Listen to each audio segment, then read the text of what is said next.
إن الحمد لله نحمده ونستعينه ونستغفره ونعوذ بالله من شرور أنفسنا ومن سيئات أعمالنا. من يهده الله فلا مضل له ومن يضلل فلا هادي له. وأشهد أن لا إله إلا الله وحده لا شريك له، وأشهد أن محمدا عبده ورسوله.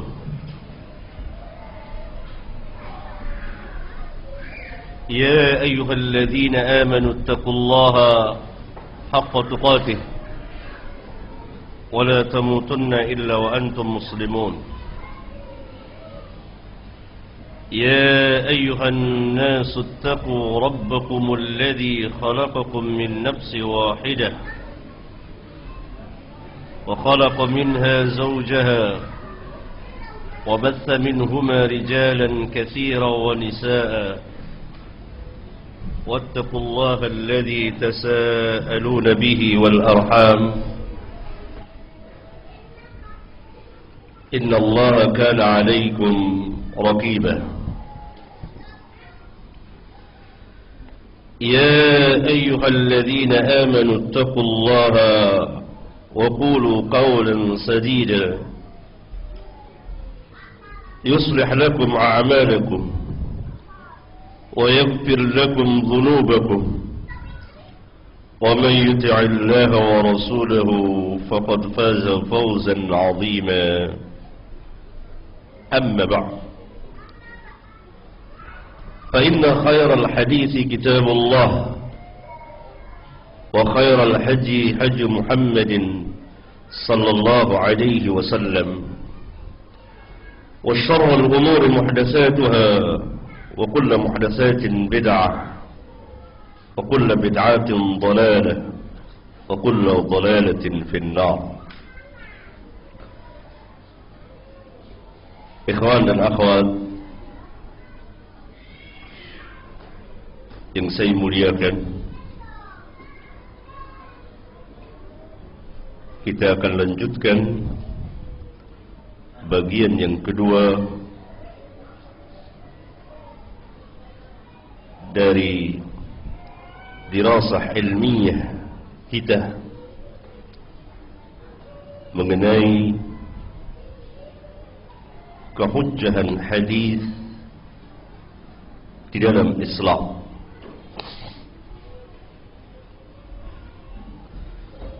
Pada pembahasan bagian yang kedua ini, maka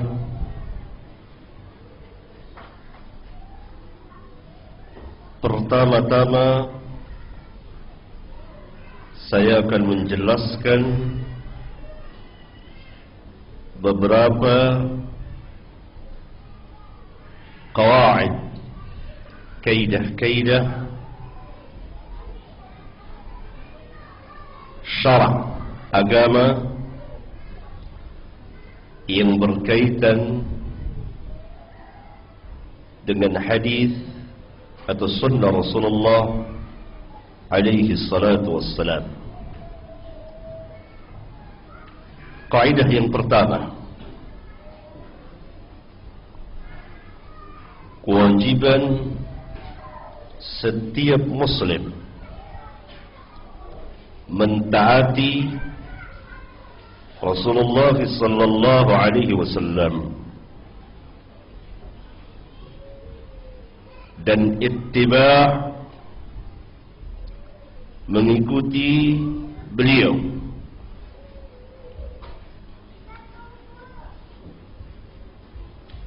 dan menjadikan beliau sebagai hakim satu-satunya. Kemudian taslim, menyerah kepada keputusan beliau dan tidak menyalahi perintah beliau. Ini merupakan kaidah yang sangat agung dan sangat besar yang wajib bagi setiap muslim mengimaninya dengan hatinya dan melaksanakan ketaatan kepada Nabi yang mulia alaihi salatu wassalam. Mentaati Rasulullah sallallahu alaihi wasallam maknanya mengikuti perintahnya dan menjauhi larangan, yakni tidak maksiat kepada beliau, ittiba kepada beliau, mengikuti beliau di dalam beragama, jadi mengikuti sunnah perjalanan kehidupan beliau di dalam mengajarkan umat, mendakwakan Islam, di mana langsung beliau mempraktekannya, mengamalkannya, menjelaskan kepada kita dengan perkataan, perbuatan dan takrir beliau. Demikian juga menyerahkan keputusan kepada beliau sebagai hakim dan menyerah taslim, tidak membantah atas keputusan yang beliau telah tetapkan kepada kita.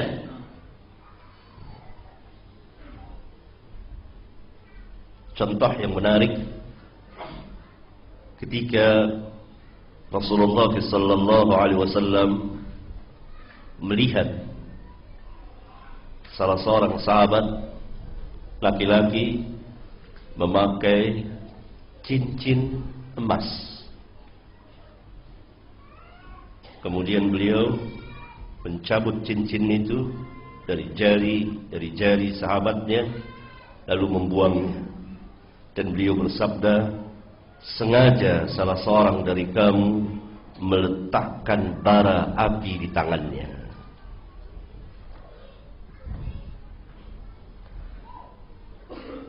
Sahabat itu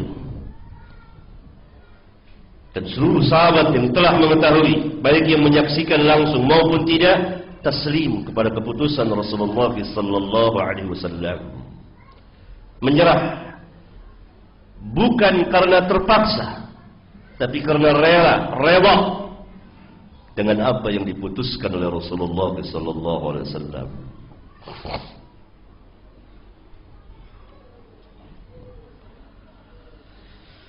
Hadis yang mulia tadi diantaranya dikeluarkan oleh Imam Muslim, yakni para sahabat taslim kepada keputusan beliau tentang haramnya laki-laki memakai cincin emas.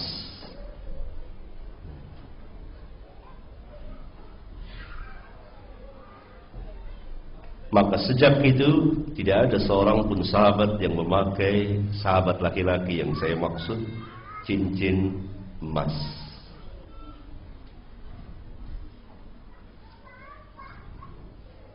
Yang telah mengetahui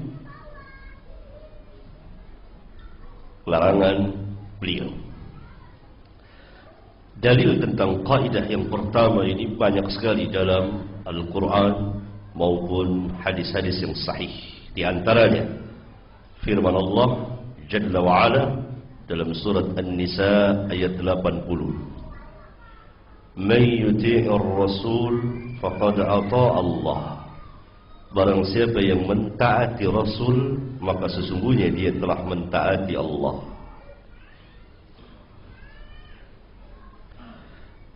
Ayat yang mulia ini menjadi salah satu ayat dari sekian banyak ayat yang menjelaskan tentang kedudukan atau kehujjahan hadis atau sunnah Rasulullah sallallahu alaihi wasallam di dalam Islam.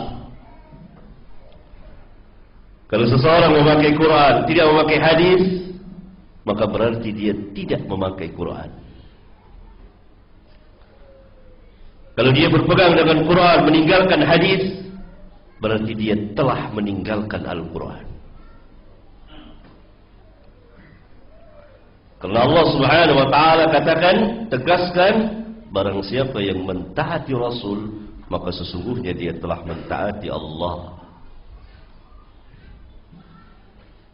Karena Rasulullah SAW sebagai utusan Allah yang menyampaikan risalah Rabbul Alamin, yang menjelaskan kepada manusia wahyu Allah. Beliau adalah utusan Allah, perantara di antara Allah dengan makhluknya. Perantara sebagai apa? Sebagai penyampai yang menyampaikan perintah dan larangan Allah. Kita mengenal Allah Jalla wa'ala, apa yang menjadi hak Allah, apa yang menjadi kekhususan bagi Allah, apa yang Allah perintahkan, apa yang Allah larang, bagaimana cara beribadah kepada Allah. Dari siapa? Dari Nabi yang mulia sallallahu alaihi wasallam. Kesalahan kita di dalam beragama adalah melangkahi Rasulullah sallallahu alaihi wasallam. yakni melakukan ketaatan kepada Allah tanpa perantara Rasulullah SAW. Tanpa perantara Rasulullah SAW yang dimaksud adalah tanpa bimbingan, petunjuk, arahan beliau, tanpa penjelasan dari beliau bagaimana taat kepada Allah. Seseorang tidak dianggap taat kepada Allah kalau dia tidak mentaati Rasulullah, yakni mengikuti Rasulullah, bukan menyembah Rasulullah SAW, mengikuti sunnah beliau untuk beribadah kepada Allah, untuk menyembah Allah. Man yuti'ir Rasul faqad ata'a Allah. Alangkah dalamnya makna ayat yang mulia, yang singkat, tapi mencakup segala sesuatu dalam kehidupan keagamaan kita, dunia dan akhirat kita, yang akan membentuk kita beragama dengan cara yang benar atau salah. Ayat yang lain, firman Allah Tabaraka wa ta'ala dalam surat Ali Imran, Qul in kuntum tuhibbunallaha fattabi'uni yuhibbukumullah wa yaghfir lakum dhunubakum wallahu ghafurur rahim. Katakan, jika memang kamu mencintai Allah, maka ikutilah aku. Ini dalil ittiba', mengikuti Rasulullah SAW. Diuji kecintaan seseorang kepada Allah dengan ittiba'ur Rasul. Kalau dia mengaku cinta kepada Allah, maka buktinya adalah ittiba'ur Rasul. Kalau dia menyatakan bahwa dia cinta kepada Allah, tetapi dia tidak ittiba'ur Rasul di dalam beragama, maka kata ulama, di antaranya adalah Al-Hafidh Ibnu Katsir rahimahullahu taala mengatakan pengakuannya itu adalah bohong, dusta. Karena kecintaan kepada Allah dibuktikan dengan ittiba'ur Rasul. Ittiba'ur Rasul, mengikuti Rasul di dalam beragama. Dan hal ini telah diajarkan oleh Rasulullah sallallahu alaihi wasallam. Ketika Allah Subhanahu wa taala mewajibkan kepada manusia untuk menunaikan ibadah haji, walillahi 'alan nasi hajjul bait man istata'a ilaihi sabila.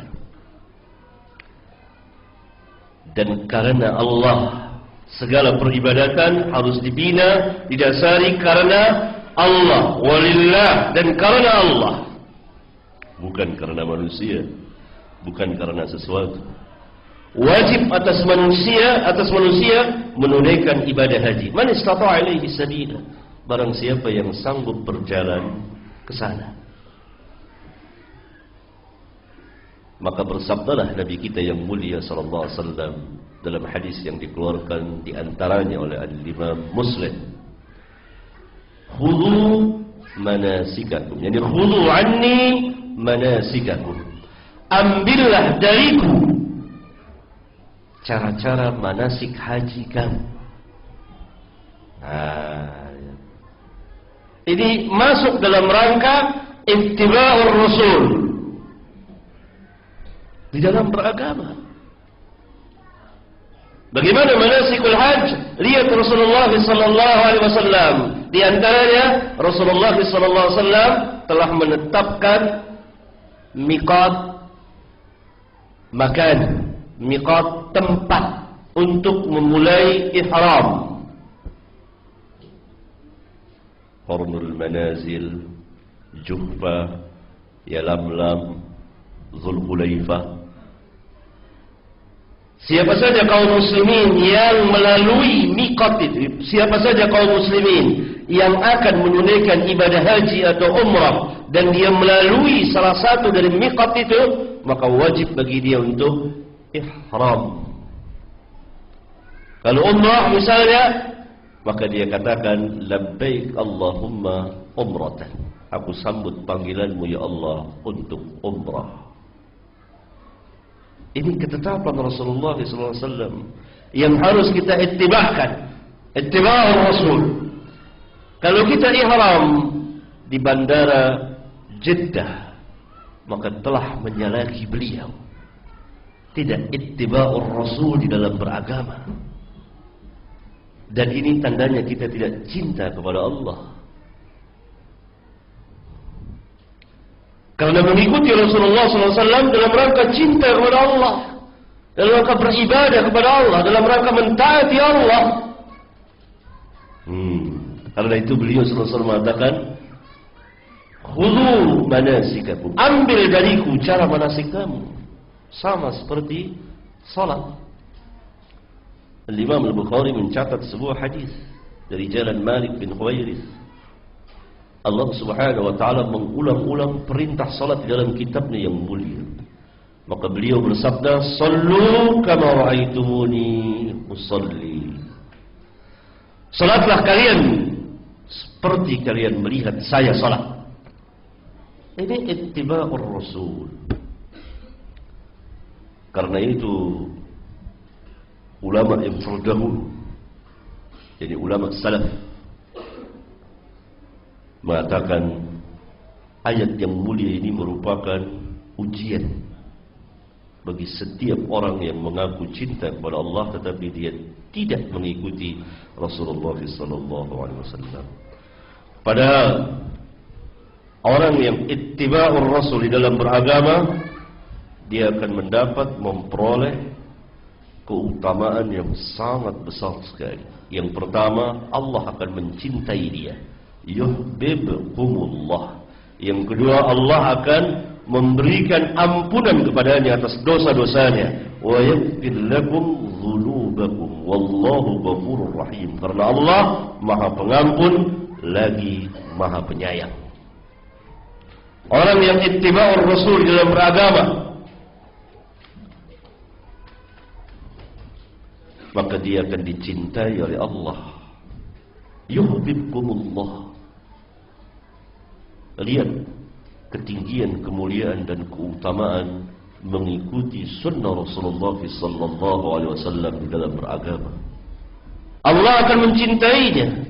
Kalau Allah telah mencintainya, maka selamatlah dia dunia dan akhirat. Tetapi karena dia manusia dan berjalan sesuai dengan tabiat manusia yang dapat berbuat salah, sengaja atau tidak, dosa kecil atau besar, maka Allah akan ampunkan dosa-dosanya. Wa yaghfir lakum dzunubakum. Allah cinta kepadanya. Dan dia adalah manusia.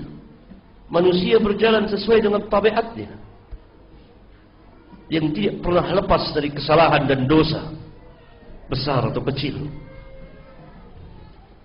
Tetapi orang-orang yang beriman tentu tidak terjerumus terus-menerus di dalam dosa-dosa atau kubangan dosa yang sangat besar, yang besar. Allah akan memberikan ampunan kepadanya. Wa yaghfir lakum dzunubakum. Karena Allah Maha Pengampun. Allah Maha Penyayang.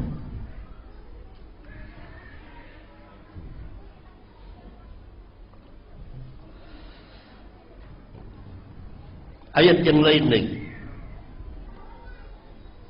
dalam surat An-Nisa ayat 59, Allah Subhanahu wa taala berfirman, Ya ayyuhalladzina amanu atii'u Allah wa atii'ur rasul wa ulil amri minkum fa in tanaza'tum fi syai'in farudduhu ila Allah war rasul in kuntum tu'minuna billahi wal yawmil akhir dzalika khairu wa ahsanu ta'wila. Hai orang-orang yang beriman, taatlah kepada Allah dan taatlah kepada Rasul dan ulil amri di antara kamu. Maka jika kamu berselisih tentang sesuatu, maka kembalikanlah perselisihan itu kepada Allah dan Rasul. Jika memang kamu beriman kepada Allah dan hari akhir.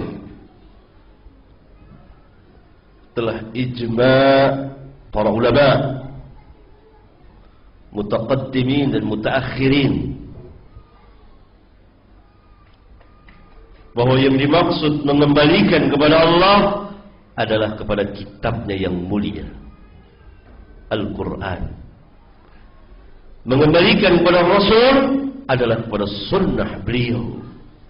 Ayat yang mulia merupakan ayat yang mulia ini merupakan sebesar-besar ayat yang menjelaskan tentang kehujjahan sunnah di dalam Islam. Bahwa Al-Quran tidak berdiri sendiri, bahwa kita diperintah untuk mengembalikan segala perselisihan kita kepada sunnah Rasulullah SAW selain kepada Al-Quranul Karim. Yang mana saja kita kembalikan, kepada Quran atau kepada sunnah atau kepada dua-duanya, akan selamat kita.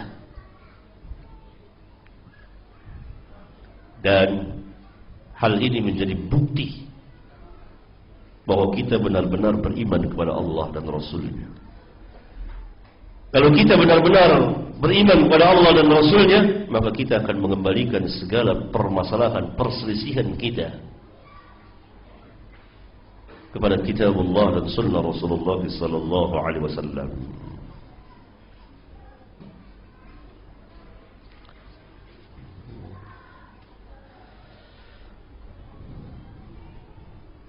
Ayat yang lain dalam surat Al-Hasyr ayat 7, Allah Subhanahu wa taala berfirman, "Wa ma atakumur rasulu fakhudhuhu wa ma nahakum anhu fantahu." Dan apa saja yang diberikan Rasul kepada kamu, terimalah. Dan apa yang ia larang, jauhilah. Apa yang ia larang, kamu mengerjakannya, maka jauhilah, tinggalkan. Ayat yang mulia ini telah dipahami oleh seluruh para sahabat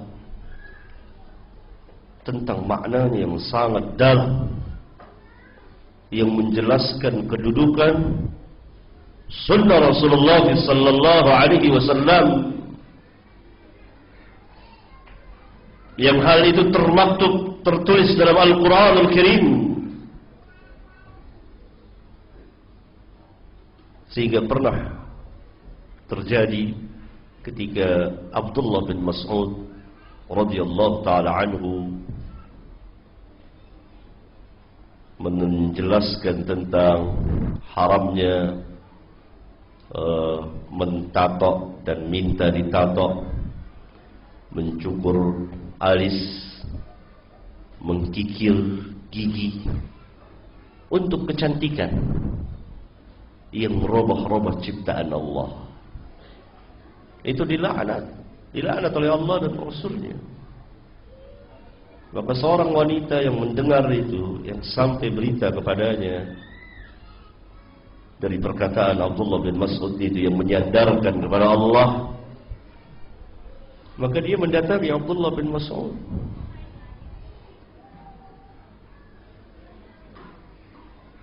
Engkaukah yang mengatakan ini dan itu? Iya. Kenapa saya tidak melaknat orang yang dilaknat oleh Allah? Dan itu termaktub dalam Al-Quran. kalau kita buka lembaran mushaf Al-Quran dari surat Al-Fatihah sampai surat An-Nas, kita tidak temukan ayat yang langsung melarang mentato dan minta ditato, yang mencukur alisnya, enggak ada. Maka wanita itu yang bernama Ummu Ya'qub membuka-buka lembaran Al-Quran. Dia tidak mendapatinya karena memang enggak ada ayat itu. Ayat yang langsung seperti itu tidak ada. Lalu dia datang kepada Abdullah bin Mas'ud, saya telah membaca Al-Quran secara keseluruhannya, saya tidak mendapati ayat itu. Apa kata Abdullah bin Mas'ud? Kalau engkau betul-betul membaca Al-Quran, pasti engkau akan mendapatinya. Tidakkah engkau mendapati ayat wa ma atakumur rasul fakhudhuhu wa ma nahakum anhu fantahu? Iya, jawabnya. Maka beliau, kata Abdullah bin Mas'ud, telah melarangnya. Lihat pemahaman para sahabat terhadap ayat yang mulia ini. Walaupun hukum-hukum, larangan-larangan, perintah-perintah dari Rasulullah SAW secara satuannya, secara terperincinya tidak ada ayatnya, tetapi telah ada ayat yang mencakup segala sesuatu. Perintah untuk menerima apa yang beliau berikan dan menjauhi apa yang beliau larang. Ini dipahami dengan baik oleh para sahabat yang diwakili oleh Abdullah bin Mas'ud, Imamul Mufassirin, imamnya para ahli tafsir.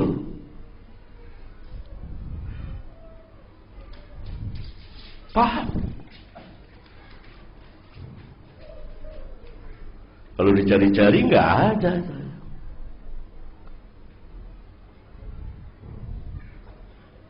Cincin emas bagi laki-laki haram, ya haram. Dan dia ada dalam Al-Quran. Orang cari, nggak ada ayatnya. Ada. Kalau saudara betul-betul membaca ayat Al-Quran, ada ayatnya. Mana? Wa ma atakumur rasul fakhudhuhu wa ma nahakum anhu fantahu. Dan beliau telah melarang laki-laki yang memakai cincin emas, misalnya. Begitulah seterusnya.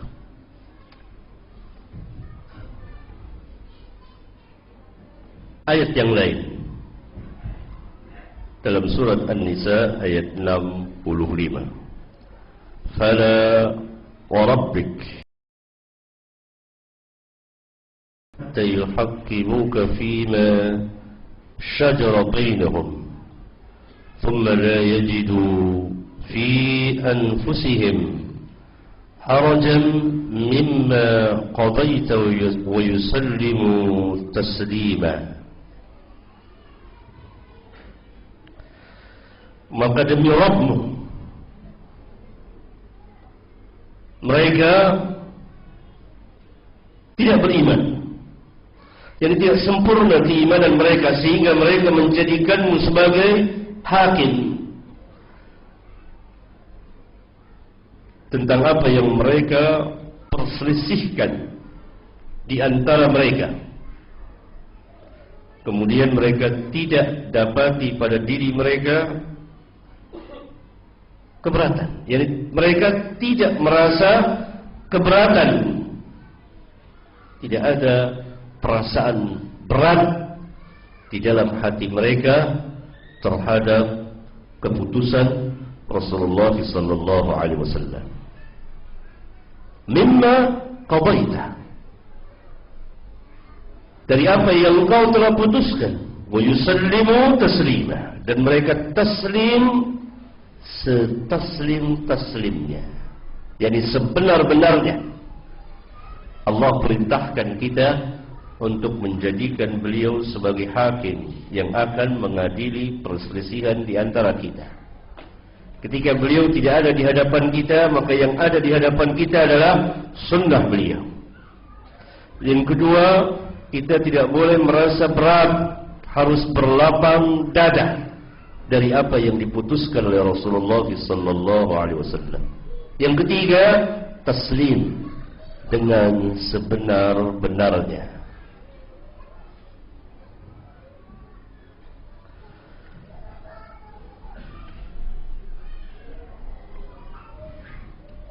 Ayat yang lain dalam surat An-Nur ayat 63.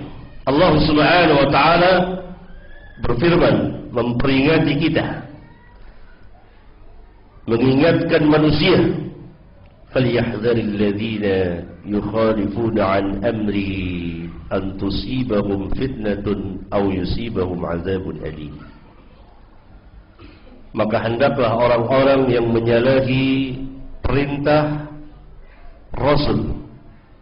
Perintah Rasul yang dimaksud adalah sabil, jalan beliau, sunnah beliau, jadi hadis beliau, manhaj beliau, cara beragama beliau. Hati-hati, takut orang yang benar-benar yang hendaklah orang-orang yang menyalahi perintah Rasul itu takut akan menimpa mereka, antusibahum fitnah. Fitnah, kata ulama, fitnah yang dimaksud adalah kekufuran, syirik, nifak, bid'ah dan maksiat. Siapa saja yang menyalahi sunnah Rasulullah sallallahu alaihi wasallam, dia akan terkena salah satu dari beberapa macam tadi.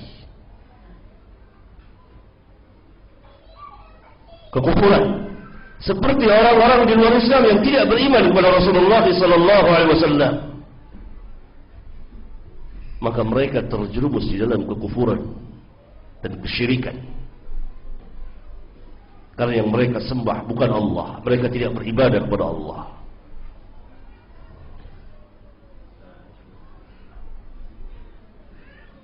Atau terkena nifak, pura-pura Islam, pura-pura menjadi orang Muslim padahal kufur. Atau terjerumus dalam bid'ah, orang yang tidak mengikuti sunnah, maka dia akan mengikuti yang menjadi lawan bagi sunnah, yaitu bid'ah atau maksiat secara umum. Au yusibahum azabun alim, atau akan menimpa mereka siksa yang pedih, azab yang pedih, dunia dan akhirat, dunia sebelum akhirat.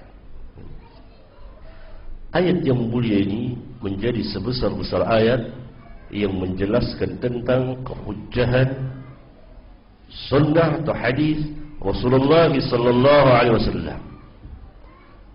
Karena Allah peringati, hendaklah takut orang-orang yang yukhalifuna an amrihi, yang menyalahi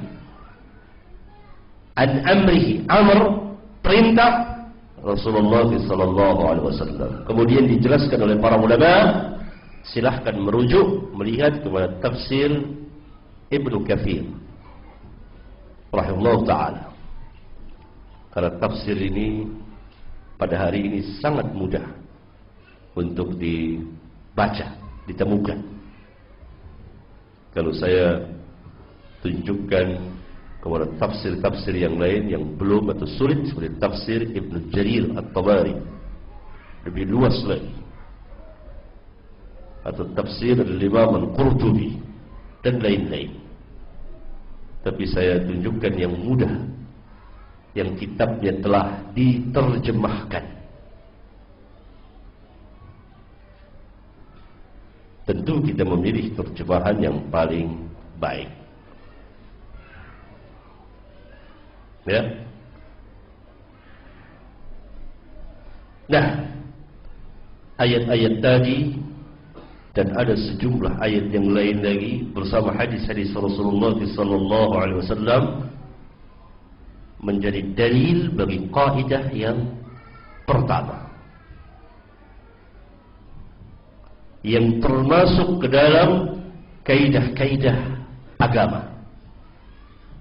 Apa manfaat dari kaidah agama ini? Meluruskan pemahaman kita terhadap agama al-Islam, meluruskan pemahaman kita, kemudian cara mengamalkannya yang benar dan mendakwahkannya, ilmu, amal dan dakwah. Karena itu diperlukan qawaid, kaidah-kaidah agama. Di antaranya tadi. Kaidah yang kedua yang termasuk ke dalam kaidah-kaidah agama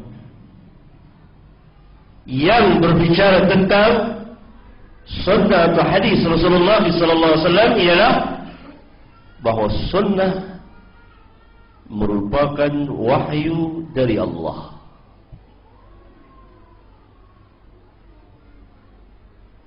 Pertama.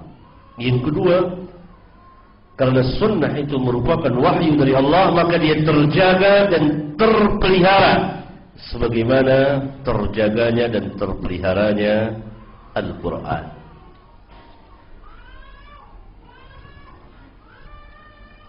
Di antara dalilnya adalah Allah Subhanahu wa taala berfirman, "Wa ma yantiqu 'anil hawa in huwa illa wahyu yuha."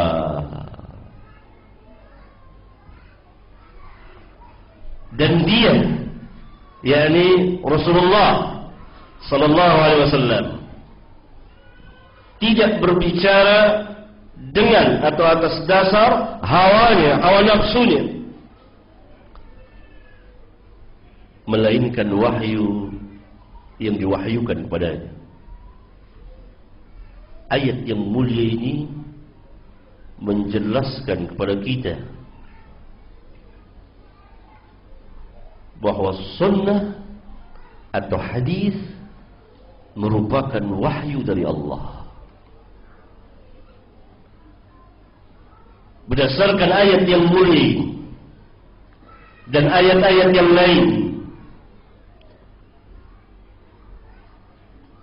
para ulama mengatakan bahwa wahyu dalam Islam ada dua, wahyu Al-Quran dan wahyu As-Sunnah.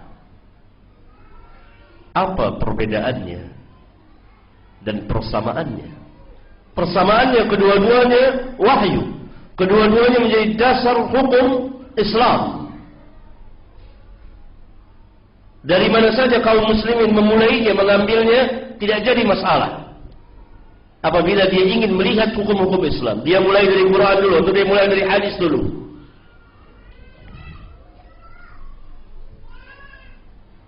Karena kedua-duanya merupakan wahyu dari Allah Tabaraka wa Ta'ala. Ini persamaannya. Perbedaannya adalah Al-Quran, lafaz dan maknanya merupakan mukjizat. Lafaz-lafaz Al-Quran dan maknanya merupakan mukjizat.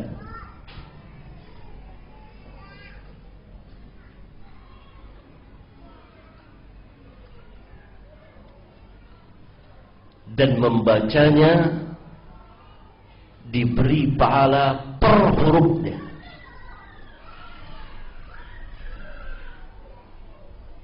Sedangkan sunnah lafaznya bukan mukjizat.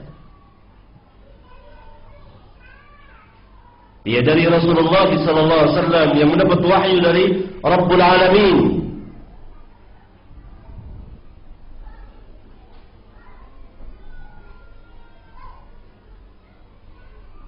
Tidak dibaca di dalam salat, tidak seperti Al-Quran yang dibaca di dalam salat. Sunnah tidak. Membacanya secara umum diberi pahala dalam rangka mempelajari hadis, mempelajari sunnah Rasulullah SAW. Tidak per huruf seperti Al-Quran Al-Karim. Tetapi kedua-duanya merupakan wahyu dari Allah Tabaraka wa Ta'ala berdasarkan ayat yang mulia ini. Wa ma yantiqu 'anil hawa in huwa illa wahyu yuha. In huwa illa wahyu yuha. Oleh karena itu orang yang mengingkari hadis, mengingkari kehujahan hadis dalam Islam, dia telah mengingkari wahyu Al-Quran.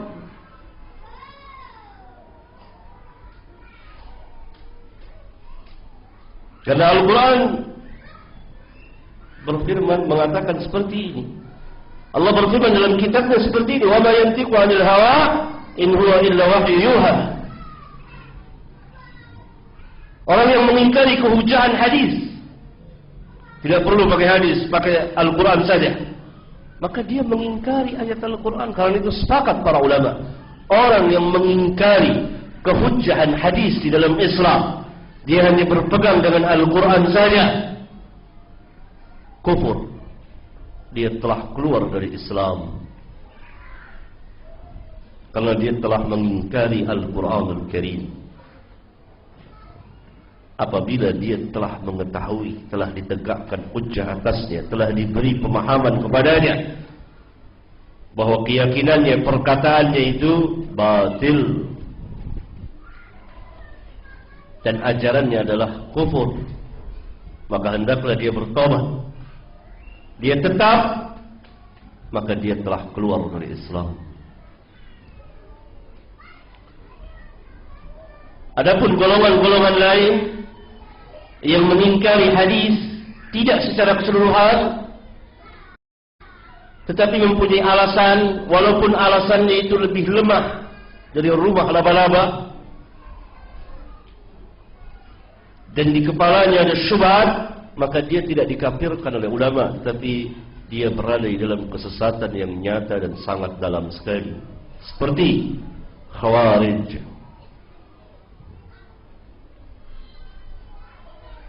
Yang tidak mau memakai sebagian hadis.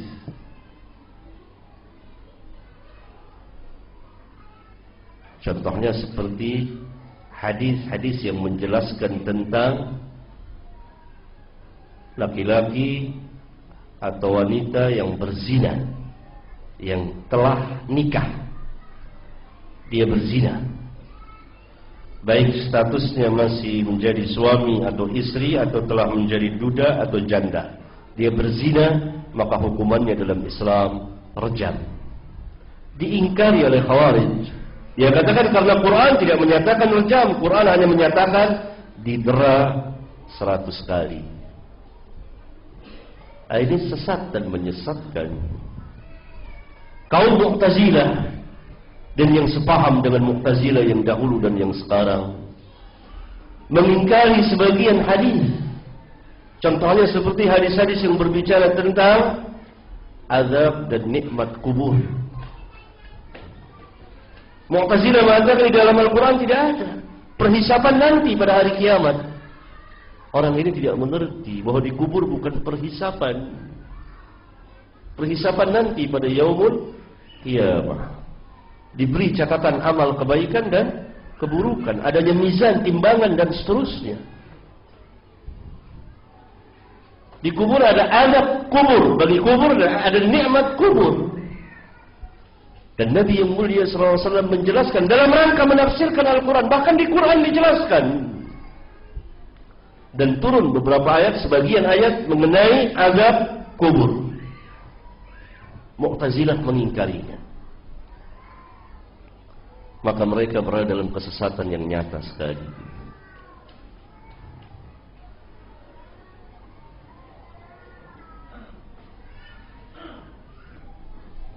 Sebagian manusia mengingkari hadis. Mereka mengatakan bahwa hadis ini tidak masuk di akal mereka. Jadi menolak hadis dengan wahyu.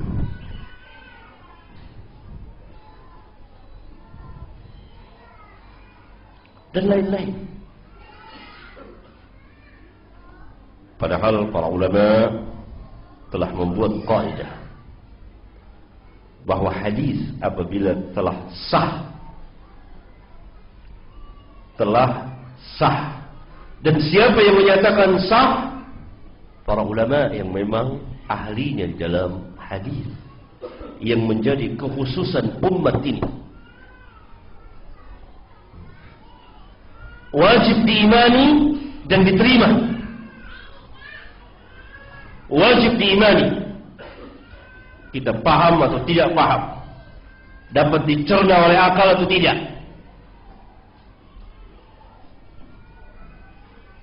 Tetapi pasti akal tidak akan menentang.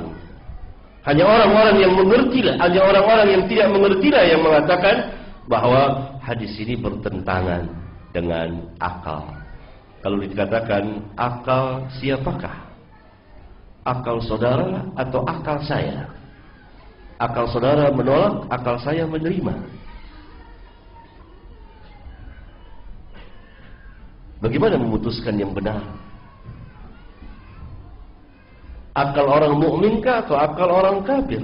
Akal orang yang pintarkah atau akal orang yang bodoh? Dan begitu seterusnya. Goncang. Tidak ada ketetapan. Maka wajib bagi kita menerima sunnah beliau, hadis beliau apabila telah dinyatakan sah oleh para ulama. Soal, kadang-kadang kita mendapati sebagian para ulama muhaddisin, para ahli hadis berselisih dalam menetapkan sah dan tidaknya sesuatu hadis. Itu sebagian besar mereka sepakat. Sebagian memang diperselisihkan dan dikembalikan kepada kaidah-kaidah ilmu hadis. Karena setiap ilmu ada kaidahan. Soal lagi, kami orang-orang awam tentu tidak bisa memulangkan kepada kaidah-kaidah tersebut. Jawab, amalkan firman Allah tabaraka wa ta'ala, fas'alu ahla dzikri in kuntum la ta'lamun. Tanyalah kepada ahli ilmu jika memang kamu tidak tahu. Hadis, tanya kepada ahli hadis yang akan memutuskan perkara yang diperselisihkan di antara mereka.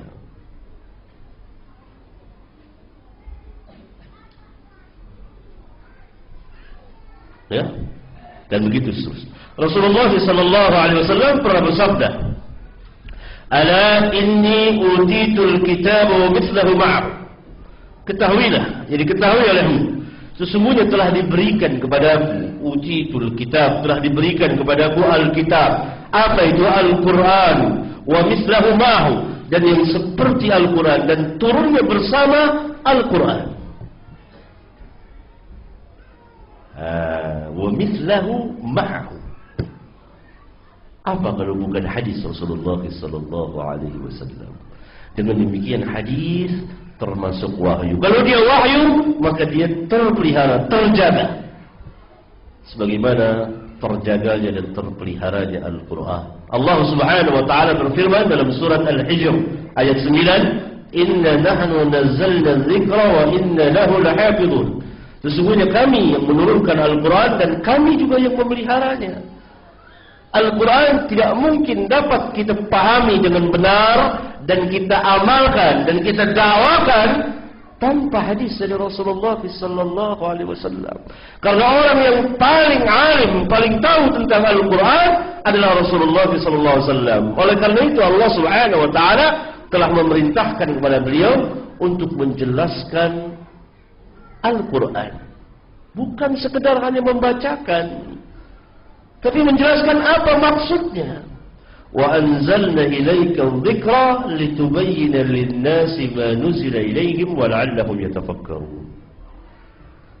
Dan kami yang menurunkan kepadamu al-dzikra, Al-Quran.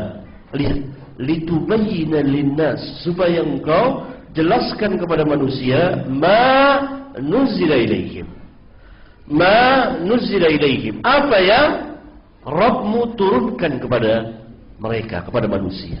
Wala'allahum yatafakkarun. Enggak ada orang yang lebih paham, lebih tahu tentang Al-Quran selain dari Rasulullah SAW. Sebagaimana tidak ada orang yang lebih alim, lebih takwa kepada Allah, lebih takut kepada Allah dari Rasulullah SAW. Ya. Para sahabat ridwanullah alaihim jami'an tidak paham Al-Quran tanpa penjelasan dari Rasulullah sallallahu alaihi wasallam. Dan Allah Subhanahu wa taala telah memerintahkan kepada beliau bahwa beliau memperingati manusia dengan wahyu. Allah Subhanahu wa taala berfirman dalam surat Al-Anbiya ayat 45, "Qul," katakan hai Muhammad, "Innama unzirukum bil wahyi." Sesungguhnya saya memperingati kamu dengan wahyu. Apa Rasulullah SAW sekedar membacakan ayat Al-Quran, kemudian mendiamkan, tidak memberikan penjelasan dan tidak mengeluarkan sabda-sabda? Tidak. Dari wahyu Al-Quran dan wahyu As-Sunnah. Ayat-ayat ini menjelaskan tentang kehujjahan hadis Rasulullah SAW di dalam Islam. Apa yang beliau haramkan sama dengan apa yang Allah haramkan. Beliau pernah bersabda dalam sebuah hadis sahih yang dikeluarkan oleh Imam Abu Dawud dan lain-lain, "Ala wa inna ma harrama Rasulullah mithlu ma harrama Allah." Ketahuilah, sesungguhnya apa yang Rasul haramkan seperti apa yang Allah haramkan, sama.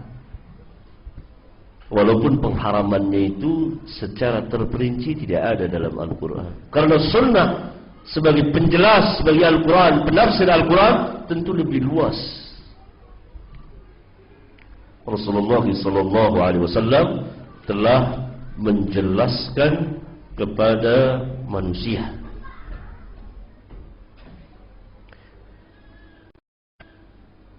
Para sahabat mengatakan seperti ini dalam sebuah hadis yang diriwayatkan oleh Imam Muslim dari jalan Jabir bin Abdullah radhiyallahu taala anhu. Dalam hadis yang panjang sekali yang menjelaskan tentang sifat haji Rasulullah sallallahu alaihi wasallam. Kata Jabir, "Wa Rasulullah sallallahu alaihi wasallam baina adhhurina wa alaihi yanzilul Qur'an. وهو يعرف تأويله وما عمل به من شيء عملناه." Dan Rasulullah SAW berada di tengah-tengah kita, dan kepada beliau diturunkan Al-Quran. Perhatikan baik-baik kata-kata Jabir ini. Rasulullah SAW berada di tengah-tengah kita, kepada beliau diturunkan Al-Quran, dan beliau yang mengetahui artinya. Tafsirnya beliau tahu, maknanya. Lihat, wa huwa ya'rifu ta'wilahu.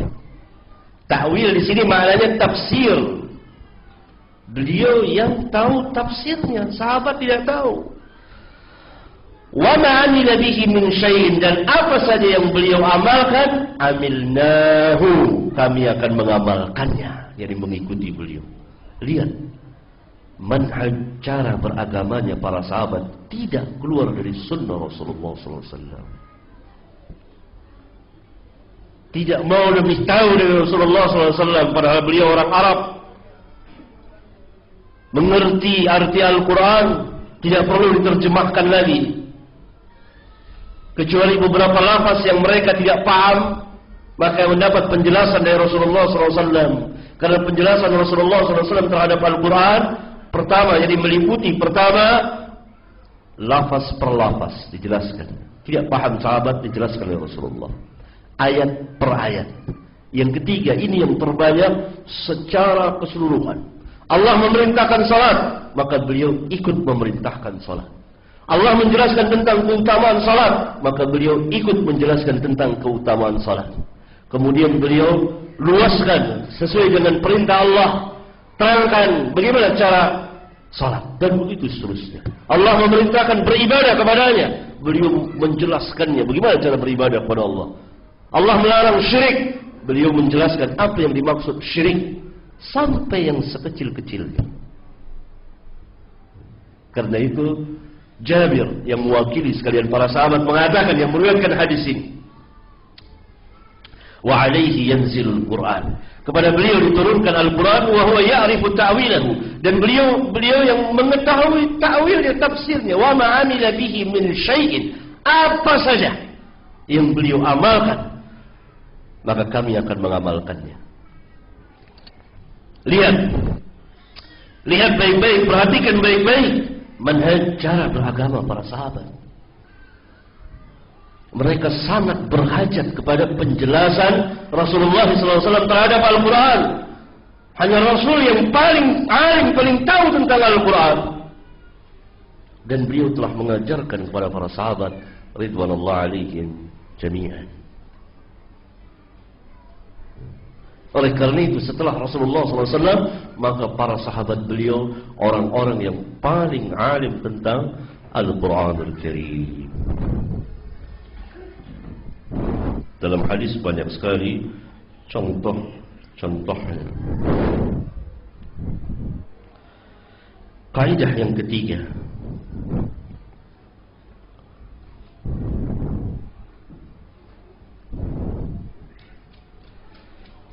mengambil sesuatu dari ahlinya. Mengambil hadis tentang sah dan tidaknya, apakah ini ada hadisnya atau tidak, dan seterusnya dari ahli hadis, dan seterusnya. Ingin tahu agama, maka tanya kepada orang yang tahu tentang agama. Jangan dengarkan orang yang tidak mengerti, tidak tahu agama, yang barangkali banyak di antara kita yang belum mengetahuinya.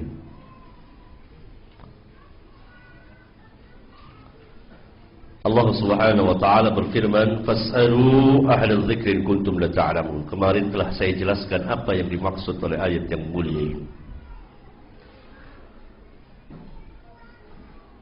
Rasulullah sallallahu alaihi wasallam pernah bersabda dalam sebuah hadis yang sahih yang dikeluarkan oleh Imam Ahmad, "Innal Qur'an la yanzil. Innal Qur'an lam yanzil yukadzibu ba'duhu ba'dan bal yusaddiqu ba'duhu ba'dan fama 'araftum minhu fa'malu bihi wa ma jahiltum minhu farudduhu ila 'alimihi." Sesungguhnya Al-Quran tidak turun yang sebagian ayatnya mendustakan sebagian ayat yang lain. Tidak turun untuk itu, untuk saling mendustakan satu dengan yang lain, yakni bertentangan antara satu ayat dengan ayat yang lain. Bal yusaddiqu ba'duhu ba'dan. Bahkan ayat Al-Quran itu saling membenarkan satu dengan yang lainnya. Fama araftum minhu, maka apa saja ayat yang kamu tahu, fa'malu bih, amalkan. Wa ma jahiltum minhu, dan yang kamu jahil, ya? Wa ma jahiltum minhu, yang kamu jahil, tidak tahu, kamu berada dalam kebodohan, farudduhu ila alimihi, maka kembalikan kepada yang alim, yang tahu. Jangan dipaksakan untuk dipahami kemudian diamalkan, padahal kita jahil. Kata Nabi SAW, "Wa ma jahiltum minhu." Yang kamu jahil, yang kamu tidak tahu, farudduhu ila alimihi, kembalikan kepada orang yang alim, yang tahu tentang ayat itu.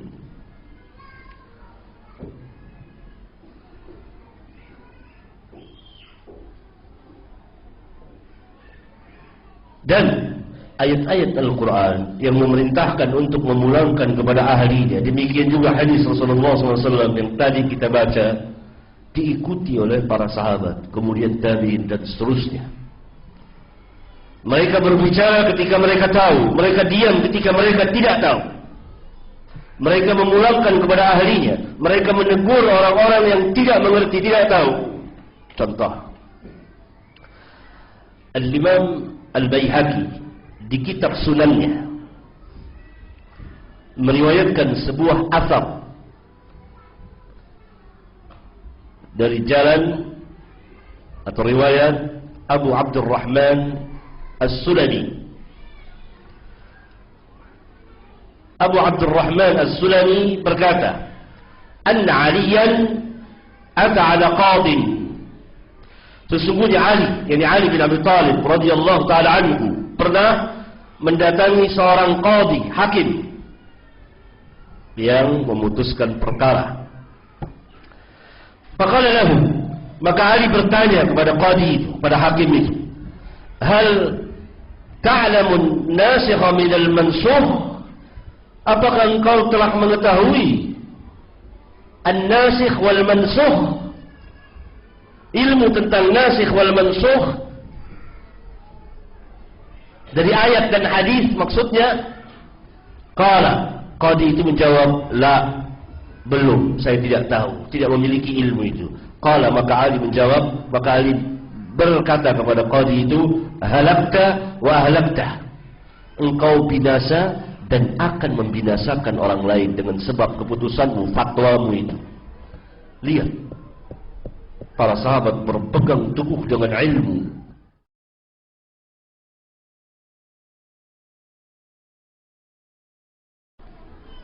Lihat manhaj ilmiahnya para sahabat.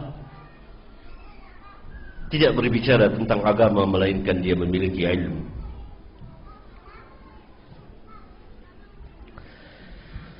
Kemudian Al-Imam Muslim di muqaddimah kitab sahihnya meriwayatkan sebuah athar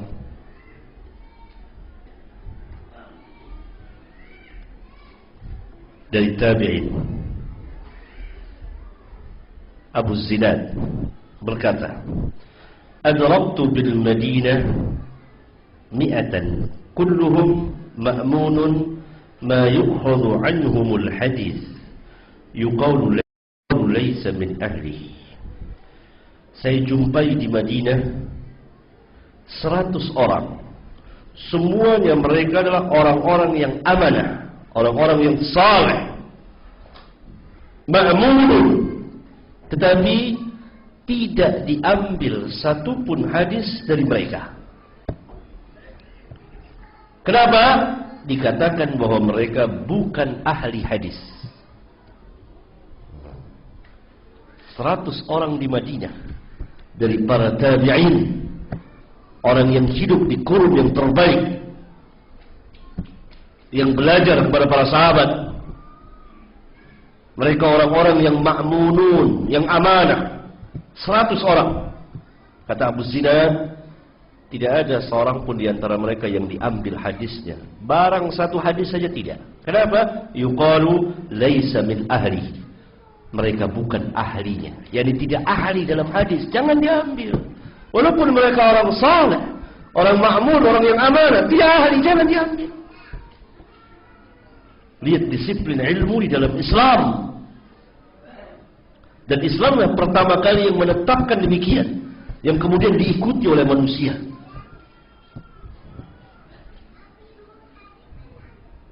Ya?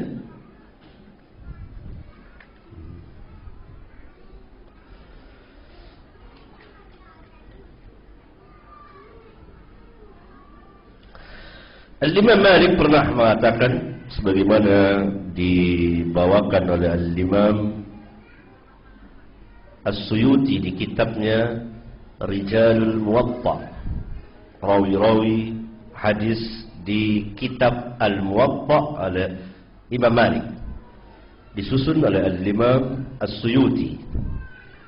As-Suyuti membawakan perkataan Al-Imam Malik, lam nahmilil ilm illa an ahlihi, yang artinya tidak diambil ilmu itu kecuali dari ahlinya, kecuali dari ahlinya.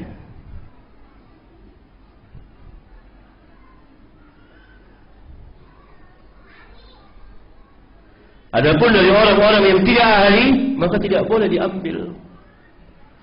Seperti perkataan Abu Zinad tadi, tidak diambil ilmu. Aku jumpai di Madinah 100 orang yang amanah semuanya, tapi tidak diambil hadis dari mereka, karena dikatakan bahwa mereka bukan ahlinya.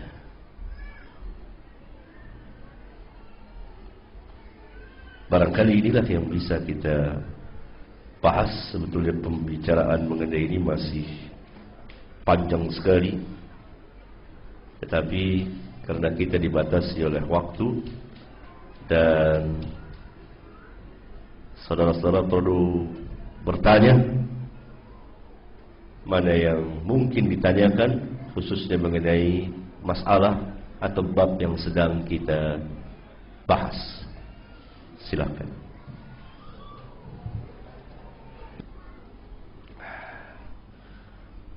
Bagaimana sikap kita dengan hadis dari Miqsar? Bukan hadis, ini athar. Ia berkata bahawa saya mendengar Sa'ad bin Ibrahim berkata, la yuhaddithu an Rasulillah sallallahu alaihi wasallam illa thiqat. Tidak boleh menceritakan dari Rasulullah SAW kecuali orang-orang yang terpercaya. Iya. Kalau orang yang tidak thiqah di dalam hadis, dia akan membawakan hadis-hadis palsu, hadis-hadis yang tidak ada asal usulnya. Berapa banyak orang-orang yang tidak ahli di dalam hadis, maka dia membawakan riwayat seperti perselisihan umatku adalah rahmat, ikhtilafu ummati rahmat. Ini tidak pernah keluar dari orang yang ahli hadis, kecuali untuk memberikan penjelasan bahwa hadis ini tidak ada asal usulnya, yang telah diterangkan oleh para imam, para ulama kita yang ahlinya.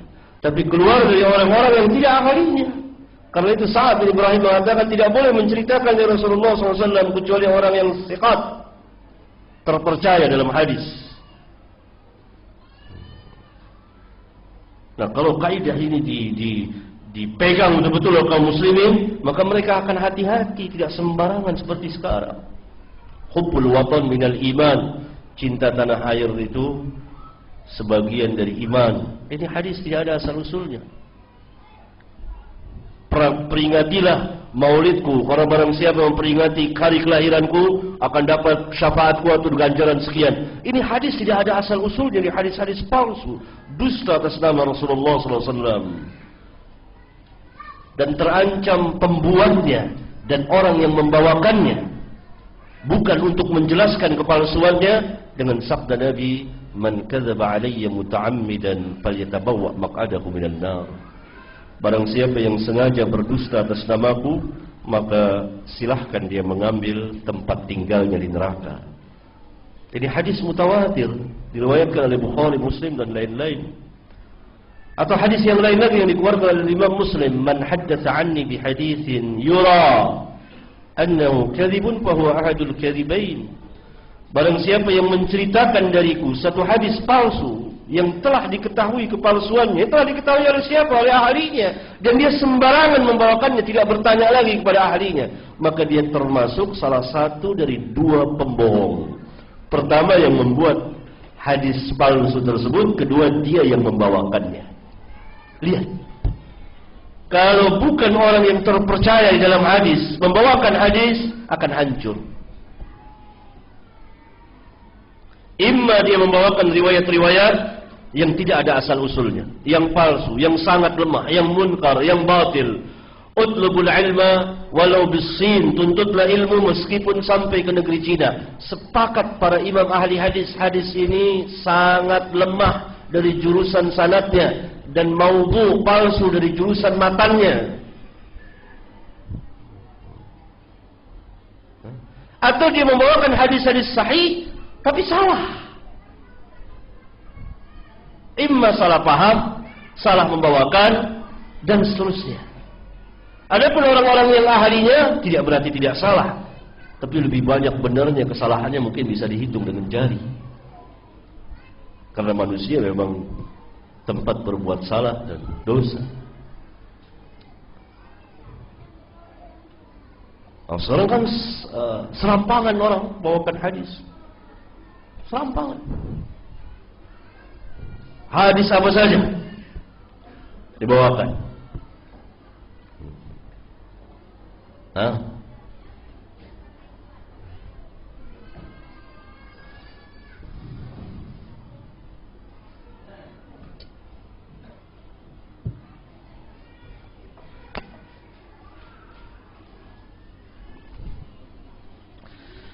Apa yang dimaksud dengan ayat atiullaha wa atiur rasul?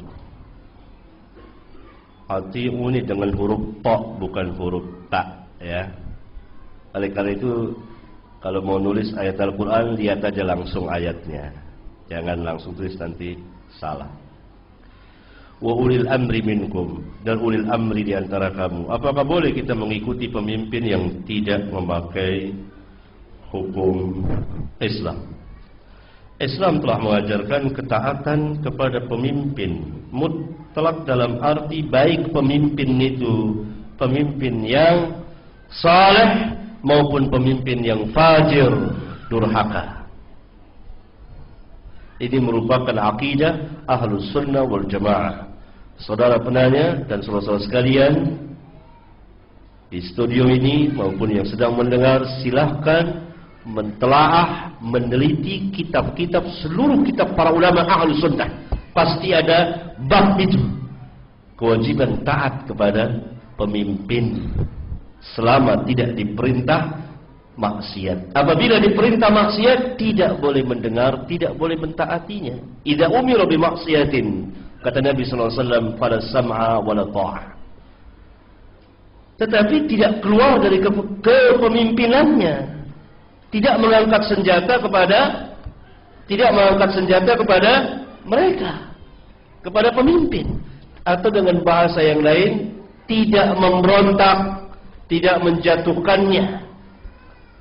Kalau dia berbuat kezaliman, dia melakukan pelanggaran, imma pemimpin itu sudah tahu, memiliki ilmunya atau tidak. Jangan kita sangka-sangka dari kejauhan, datangi pemimpin itu. Saudara sudah tahu ini haram, ini tidak boleh, ini diperintah, ini dilarang. Tidak boleh kita menyangka dari kejauhan. Kata Nabi SAW, iyyakum wadh-dhann fa inna adh-dhanna akdzabul hadis. Awaslah kamu dari sangka-sangka, karena sangka-sangka itulah sedusta-dusta perkataan. Hadis sahih dikeluarkan oleh Imam Bukhari dan Muslim. Para pemimpin yang dahulu juga, dia sebagian tidak memakai hukum Allah untuk kepentingan dirinya, yang korupsi dan lain sebagainya. Namun para ulama berada di hadap, tetap tidak keluar. Ada kisah yang menarik sekali yang menunjukkan kealiman seorang alim, seorang ulama, dan keimaman seorang imam. Itu adalah Imam Ahmad bin Hanbal. Waktu itu beberapa khalifah saling bergantian mewajibkan manusia, khususnya kepada ulama, untuk mengatakan Quran itu makhluk. Padahal Quran kalamullah. Ini perkataan kufur, perkataan yang sangat munkar sekali. Imam Ahmad tidak mengakuinya. Al-Quran kalamullah. Lalu Imam Ahmad di penjelasan kisahnya ma'ruf, saya kira. Lalu orang-orang datang. Bagi orang datang kepada Imam Ahmad, mengatakan kami tidak menyenangi pemerintahan khalifah ini. Mari kita angkat senjata, berontak, jatuhkan. Apa jawab Imam Ahmad? Ini menyalahi asar, menyalahi perjalanan para ulama, para sahabat. Menyalahi asar perjalanan para sahabat, menyalahi sunnah Rasulullah sallallahu alaihi wasallam. Karena apa ya? Akan terjadi pertumpahan darah. Karena ajaran Islam mementingkan maslahat dari mudarat ditimbang. Kalau ada maslahat dan mudarat yang lebih besar, maka maslahat itu ditinggalkan, dicegah mudarat yang lebih besar. Lihat Imam Ahmad, dia tidak mau mengikuti khalifah karena diperintah untuk Quran itu makhluk. Dia katakan Quran bukan makhluk, tapi dia tidak mengangkat senjata. Dan kisah ini ma'ruf, diketahui. Dan begitulah perjalanan para imam, para ulama. Karena itu menjadi akidah Ahlus Sunnah wal Jamaah. Maka yang mengangkat senjata kepada penguasa, hatta itu penguasa zalim, maka dia bukan ahlus sunnah wal jamaah menurut ijma ahlus sunnah wal jamaah. Sekali lagi saya serukan, silahkan baca, belajar. Buka kitab-kitab para ulama. Apa kata Imam Syafi'i, apa kata Imam Malik, apa kata Imam Ahmad, apa kata Abu Hanifah dan seterusnya dari para ulama.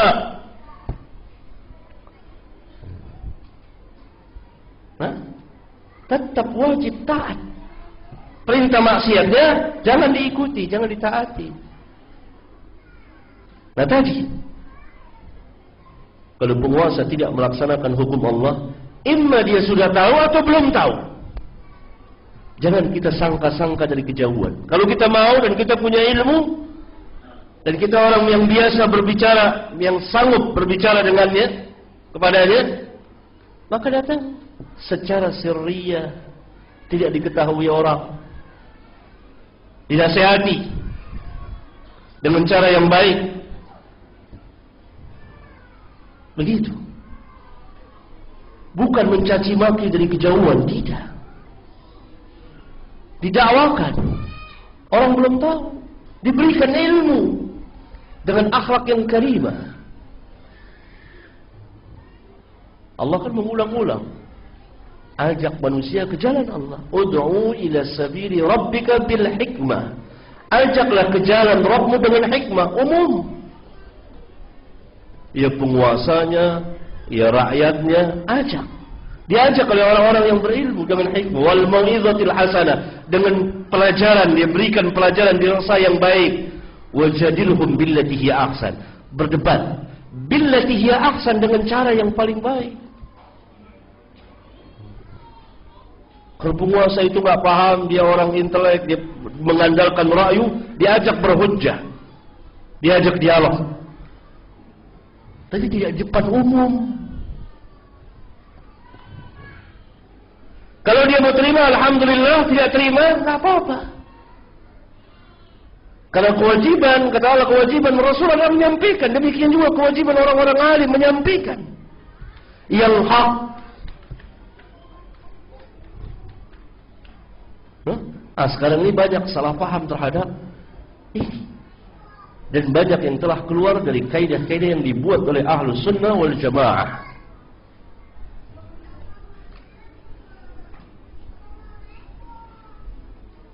Itu. Kemudian seperti saya pernah terangkan bahwa tidak ada satu pun negeri dari negeri-negeri kaum muslimin yang tidak berhukum dengan hukum Allah secara keseluruhannya. Enggak ada satupun hukum Allah yang dia berhukum, enggak ada. Tidak ada. Apakah di negeri itu tidak tegak azan? Enggak. Berkumandang azan di negeri Indonesia ini. Di mana saja, ribuan, puluhan ribu, ratusan masjid, ratusan ribu masjid mengumandangkan azan di 5 kali salat. Azan merupakan hukum Allah, syiar Islam yang terbesar.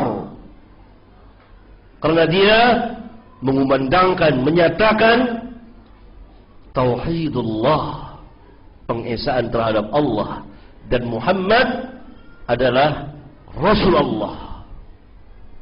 Lihat kalimat-kalimat dalam azan, dan menyeru kepada manusia untuk mengikuti, masuk ke dalam kebahagiaan dan menegakkan salat. Diawali dengan kebesaran Allah Jalla wa'ala. Kemudian ditetapkan persaksian la ilaha illallah, jadi la ma'budu bihaqqin illallah. Karena itu di negara-negara kafir seperti negara-negara Eropa, negara-negara Amerika, azan tidak boleh keluar berkumandang di masjid-masjid kaum muslimin. Di negeri-negeri kaum muslimin seperti negeri kita ini, Malaysia, Brunei, Pakistan dan lain-lain, berkumandang azan. Apa itu bukan hukum Allah? Hukum Allah. Salah kalau dikatakan di negeri-negeri Islam sama sekali tidak ada hukum Allah. Ini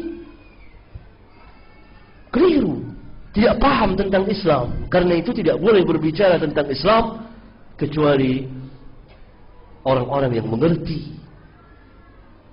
Wudu, kita wudu. Kalau syarat sahnya salat apa? Wudu. Apa bukan hukum Allah? Coba saudara buka kitab fikih. Hukum wudu, hukum salat, hukum tayamum, hukum puasa. Apa bukan hukum Allah? Semua disebut hukum. Ahkamus salat, hukum-hukum salat. Ahkamun nikah, hukum-hukum nikah. Saudara nikah, caranya bagaimana? Cara Islam. Hukum waris, hukum Islam. Kaum muslimin mati pakai cara Islam. Dimandikan, dikafankan, disolatkan, dikubur, tidak dibakar. Islam. Apa itu bukan hukum Islam? Hukum Islam. Sebagian hukum Islam yang lain tidak jalan, belum dilaksanakan. Hukum Islam yang berkaitan dengan pemerintah, yang berkaitan dengan hal-hal yang lain, seperti hukum qisas, orang yang membunuh dibalas bunuh, yang mencuri dipotong tangannya, yang berzina didera atau direjam. Itu tidak dilaksanakan. Barangkali mereka belum tahu. Kalau sudah tahu, sampai kepada mereka keterangan yang tidak jelas, atau tahu tidak paham, atau bukan ulama yang menjelaskannya, tidak ada yang menasihati mereka. Harus dinasihati dengan cara yang baik, diberikan pelajaran, karena mereka kaum muslimin. Allah Subhanahu wa taala perintahkan Fir'aun, perintahkan Musa dan Harun untuk berdakwah kepada Fir'aun dengan lemah lembut. Fir'aun penguasa besar ketika itu. Faqula lahu qawlan layyina, ucapkan kepadanya perkataan yang layyin, la'allahu yatadzakkaru aw yakhsha. La'allahu yatadzakkaru aw yakhsha, agar supaya dia yatadzakkar. Yatadzakkar apa maknanya? Mengingat kesalahan yang dia lakukan, lalu dia tobat. Aw yakhsha, lalu dia tunduk habis tobat, mengerjakan amal taat. Itu inti dari dakwah dan memperingati orang yang salah. Tapi yang menarik perhatian kita di sini, Allah Jalla wa'ala perintahkan Musa dan Harun untuk berdakwah kepadanya secara dengan akhlak yang karimah, akhlak yang tinggi sekali, yang menunjukkan kemuliaan dan ketinggian agama Allah, yang menunjukkan kemuliaan dan ketinggian para nabi dan rasul, yang menunjukkan bahwa dakwah para nabi dan rasul itu dengan hujjah, dengan ilmu yang tidak bisa terbantahkan. Oleh karena itu tidak ada omongan Fir'aun, tidak bisa ngomong apa-apa karena kesombongan dia yang luar biasa. Dia tolak kebenaran. Lihat, ini Islam, didakwakan, diajarkan, bukan dicaci maki, bukan diserang, didakwakan karena mereka saudara kita. Innamal mu'minuna ikhwah. Semua orang mukmin bersaudara. Al-muslim akhul muslim. Orang muslim saudara orang muslim yang lainnya. Unsur akhaka zaliman aw mazluman, kata Nabi sallallahu alaihi wasallam. Tolong saudaramu yang zalim dan dizalimi. Para sahabat bertanya, bagaimana menolong saudara kita yang zalim? Apa membantu kezalimannya? Tidak, kata Nabi sallallahu alaihi wasallam. Pegang tangannya, cegah dia dari melakukan kejahatan. Itu menolong saudara kita. Nah, kalau kita lihat di sebagian negeri-negeri Islam, pemerintahannya tidak memahami hukum-hukum yang tadi saya sebutkan. Barangkali mereka belum tahu, belum sampai ke tangan. Didakwakan. Dan dakwah bukan tidak semudah membalikkan telapak tangan. Ini dakwah merubah jalan alur pikiran kehidupan seseorang. Perlu dengan kesabaran, perlu dengan ilmu, perlu dengan keteguhan hati. Tahu? Antum saya kira tahu semuanya. Berapa lama Nabi Nuh alaihi salatu wasallam berdakwah di tengah-tengah kaumnya? 950 tahun. Itu Nabi Nuh, ulul azmi. Dakwah. Tidak ada yang mengikutinya kecuali beberapa puluh orang. Dikatakan 80 atau 81 orang. Berpuluh tahun Ibrahim Khalilur Rahman, kekasih Allah, berdakwah di tengah-tengah kaumnya, berdakwah pada bapaknya. Tidak ada yang mengikuti dia, seorang pun juga, kecuali istri dan keponakannya. Hanya 2 orang. Itu bapaknya para nabi dan rasul. Tapi kemenangan para nabi dan rasul adalah telah menegakkan hujjah, menampakkan kebenaran, menjelaskan kebenaran dengan benar, dengan cara yang Allah Subhanahu wa ta'ala perintahkan. Hukum-hukum yang saya sebutkan tadi, hukum kisos, itu kaum muslimin yang tadinya asalnya sekolah di barat, menerima pendidikan barat, atau dia sekolah di sini dengan cara-cara kebarat-baratan, itu di kepalanya banyak syubhat. Sehingga terbentuklah dia jadi orang sekuler. Karena yang mendidiknya, menyusuinya, dia diangkat jadi anak susunya adalah orang-orang barat. Jadi dia tidak menerima pelajaran Islam dari orang Islam, dari al-ulama, dari orang alim, tapi dari para orientalis. Diajarkan tentang Islam, perbandingan agama begini, syubhat di kepalanya. Oh, ini hukum-hukum ini dulu untuk orang-orang Badui Arab itu, sekarang nggak berlaku lagi. Dia tidak mengerti hukum-hukum itu adalah kemaslahatan bagi manusia. Belum tahu, kesian mereka itu. Harus didakwakan dengan cara yang bijak, dengan cara yang baik, harus orang-orang alim. Saya ingat guru saya dahulu, dia dengan tersembunyi ngirim surat kepada penguasa setempat saat itu, penguasa tertinggi, dia mengirim surat dengan cara yang baik, diperintahkan untuk taat kepada Allah, diperintah untuk menunaikan ibadah haji. Tidak ada orang mengetahuinya.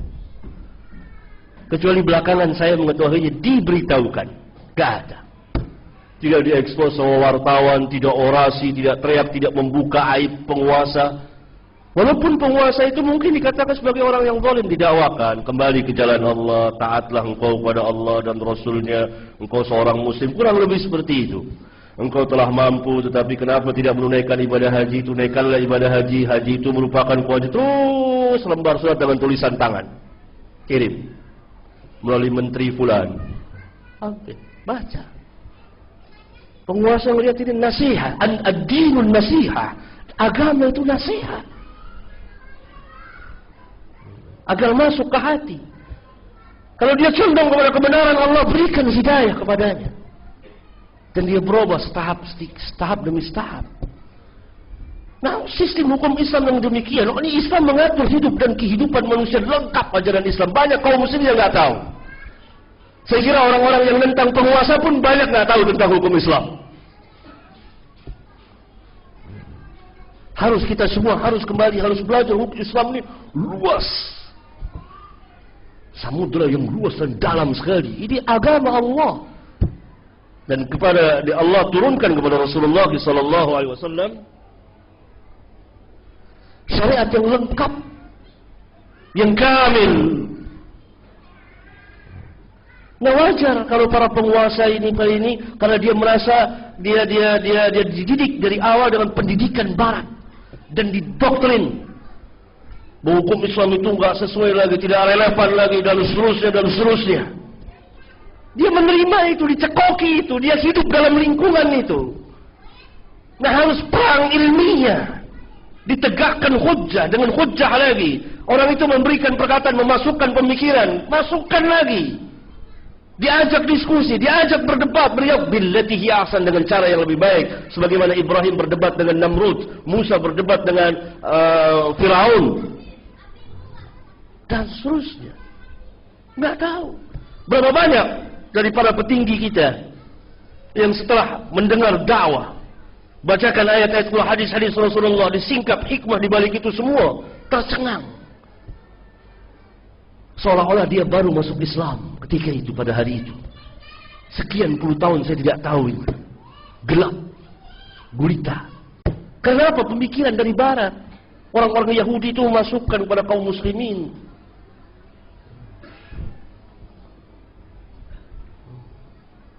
Dia tidak tahu bagaimana besarnya hukum qisas itu.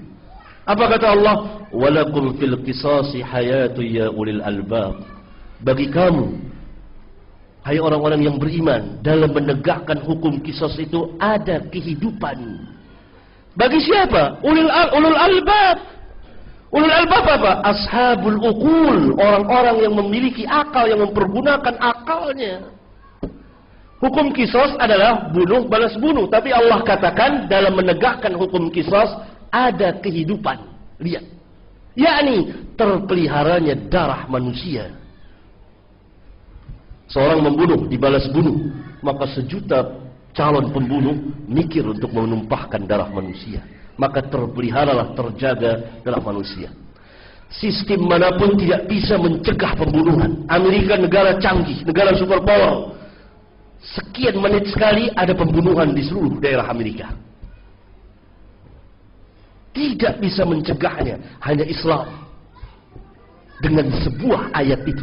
Walakum fil qisasi hayatu ya ulil albab. Ini yang berbicara saya, bukan ulama. Bagaimana kalau dia disampaikan oleh para ulama kita dengan bahasa yang fasih, dengan ilmu yang sangat dalam sekali, dengan penjelasan yang luas sekali, akan tercengang penguasa itu. Luar biasa. Perlu ad-da'wah ilallah, ad-da'wah. Mereka kaum muslimin, mereka sekolah di barat, dicekoki oleh orang-orang barat, diangkat anak jadi anak susunya. Sepanjang hayat kehidupan mereka terus berpuluh tahun, sehingga pemikirannya sekuler. Ayat-ayat Allah kalau tolak, enak saja nolak gitu. Bahkan saya pernah lihat di TV dua orang berdebat tentang masalah poligami, pro poligami, anti poligami. Ini nggak pernah terjadi kalau orang beriman, nggak ada yang seperti ini. Karena ini ayat Allah. Apa? Karena mereka pendidikan barat rusak. Tidak belajar kepada ulama. Al-ulama warasatul anbiya. Sejuk dengan para ulama. Luar biasa karena ilmunya para nabi dan rasul. Perlu diberi penjelasan.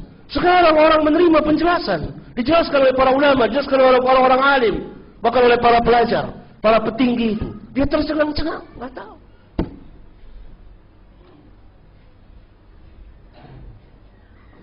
Perjalanan panjang, merubah pemikiran seseorang, merubah pemikiran masyarakat, kembali kepada agamanya, al-Islam. Barangkali ini yang bisa saya sampaikan. InsyaAllah di lain waktu kita sambung lagi, karena sudah hampir masuk waktu zuhur. Semoga bermanfaat apa yang saya sampaikan, dan mohon maaf kalau ada kata-kata yang kurang baik. Subhanakallahumma wa bihamdika asyhadu an la ilaha illa anta astaghfiruka wa atubu ilaik. Wassalamu alaikum warahmatullahi wabarakatuh.